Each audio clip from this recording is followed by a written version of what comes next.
A girl saw at a glance that the president in the coffin carried by the palanquin bearers ahead was not dead, he still had a breath left.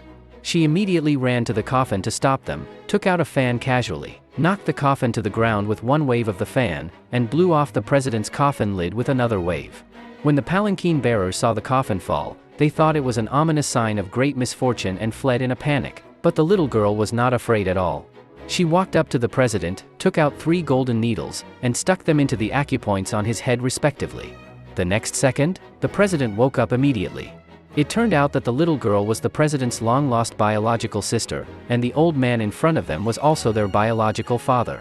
When the little girl was born, she was frail and sickly, so her family sent her to a Taoist temple on the mountain to practice under her master.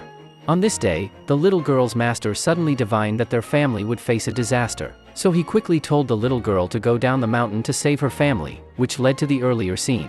But before the 3 of them, father and children, could have a proper reunion, the little girl divined again that something had happened at her brother's house. It turned out that the president's wife was meeting her lover at home.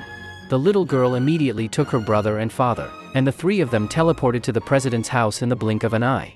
This scene left the woman stunned. She never expected that she had clearly poisoned her husband and thought he was already dead, so why did he suddenly appear out of nowhere? However, the president was completely unaware of all this.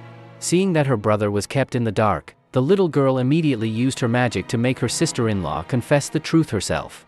The woman said, "The child in my belly is not yours, it's my lover's." Not only that, the woman then knelt in front of the president and confessed everything. She said that the accident the president had suffered earlier was actually a plot. She had colluded with her lover to poison the president, and their goal was to seize the president's property. After learning the truth, the president was furious and immediately told the security guards to arrest the woman and her lover and send them to jail. But before the president could recover his composure, the little girl divined again that his second brother would soon be in danger. The president didn't believe it. He told the little girl that his second brother was a Sanzhou champion, no one dared to mess with him, and there was no way he would be in danger.